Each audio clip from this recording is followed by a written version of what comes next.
இன்றைக்கி இந்த பதிவில் நம்ம எதை பற்றி பார்க்க போகிறோம் அப்படின்னு பார்த்துட்டிங்கன்னா, மன நிம்மதிங்க. அது யாராக இருந்தாலும் சரி, ஏழையாக இருந்தாலும் சரி, பணக்காரராக இருந்தாலும் சரி, மன நிம்மதி ஒரு மனிதனுக்கு மிக மிக அவசியம். இந்த மன நிம்மதி ஏன் நம்மக்கிட்ட இல்லாமல் போச்சுன்னு என்னைக்காவது சிந்திச்சிருக்கீங்களா? ஏன்னா மன நிம்மதி, நம்மளுடைய சந்தோஷம் அனைத்தையுமே நம்மக்கிட்ட எதிர்பார்க்காம இன்னொரு மனிதரை சார்ந்தே நம்ம எதிர்பார்த்துக்கிட்டு இருக்கோம்.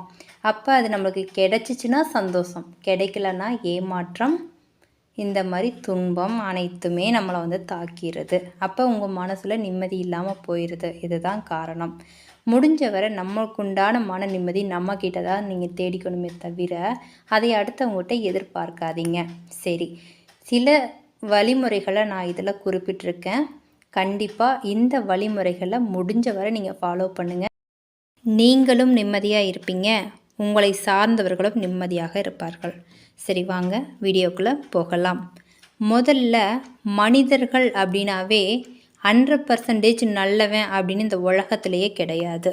ஏன்னா மனிதர்கள்ட்ட நல்லதும் இருக்கும், கெட்டதும் இருக்கும். அதை தெரிஞ்சு அதில் நம்ம கெட்டதை ஒதுக்கிட்டு நல்ல விஷயங்களை தேடி கண்டுபிடிச்சு அவர்களை நீங்கள் வாழ்த்தவும் செய்யணும்.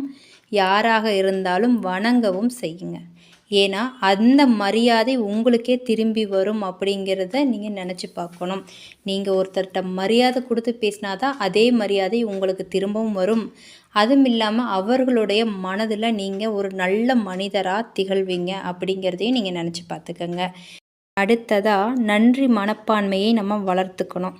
நமக்கு ஒருவர் இக்கட்டான சூழ்நிலையில் நம்ம தவிச்சிட்டு இருந்த நேரத்தில் அவர் நம்மளுக்கு உதவி பண்ணியிருக்கலாம்.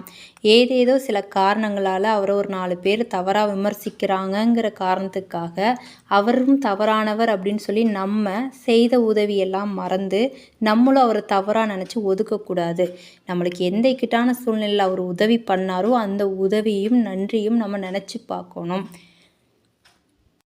நல்ல பழக்க வழக்கங்களை யார் சொன்னாலும் எந்த ஒரு ஈகோவும் பார்க்காம, சின்னவங்க பெரியவங்கன்னு வித்தியாசம் பார்க்காம, தாழ்ந்தவர் உயர்ந்தவர் அப்படிங்கிற வேறுபாடும் பார்க்காம, பணிவோட சிரித்த முகத்தோடு ஏற்றுக்கிறதுக்கு பழகிக்கங்க. இன்றைய தலைமுறைக்கு கோபம் ஆத்திரம் ரொம்ப அதிகமாகவே வருதுங்க. நம்ம கோவப்பட்டு கத்திட்டா போதும், நம்மக்கிட்ட பேசுகிறவங்க அடங்கிடுவாங்க அப்படிங்கிற ஒரு நினைப்பு இருக்குது அவங்கக்கிட்ட. இதை முற்றிலும் நம்ம மாற்றிக்கணும். பணிவு, பணிவான பேச்சு இவைகளை நாம் அதிகம் பயன்படுத்தினால் கல்லை கூட கரைச்சி விட முடியும்.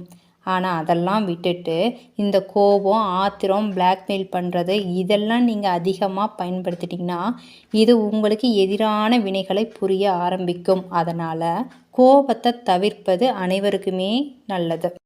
நீங்கள் நல்லவராக இருக்கலாம், அதுக்காக எல்லாத்துக்கிட்டேயுமே நீங்கள் நல்லவர்னு காமிச்சிக்க வேண்டிய அவசியமே இல்லை. நீங்கள் நல்லவர்னு உங்களுக்கு தெரிஞ்சால் போதும். அதனால் விவாதம் யாருக்கிட்டையுமே பண்ணாதீங்க. விவாதம் பிரச்சனையை அதிகரிக்குமே தவிர அது ஒரு தீர்வு ஆகாது. அதனாலேயே நம்மளுக்கு மன நிம்மதி கெட்டுப்போக வாய்ப்பு இருக்குது. அடுத்ததாக இப்போ சொல்லக்கூடிய விஷயத்தை 95% பேர் ஏற்றுக்க மாட்டாங்க. அந்த 5% பேர் கேட்பாங்க அப்படிங்கிறதுக்காக நான் சொல்கிறேன். எதிரி, துரோகம், வஞ்சகம், சூழ்ச்சி இது எல்லாமே மனிதர்கள்ட்ட இருந்து தான் வருது. இதெல்லாம் மனிதர்கள்ட்ட இல்லைனா தான் நம்ம ஆச்சரியப்படணுமே தவிர நீ எப்படி என் கூடவே இருந்து எனக்கு துரோகம் பண்ணலாம், உனக்கு எப்படி மனசு வந்துச்சு, நான் உனக்கு நல்லது தானே சொன்னேன், நீ என்னை எப்படி இப்படி தப்பாக நினச்ச, எனக்கு எதிரியாக இப்படி மாறி என்னை பழி வாங்குற, இப்படி எல்லாம் மனுஷங்கிட்ட விவாதம் பண்ணிக்கிட்டே இருக்கக்கூடாது.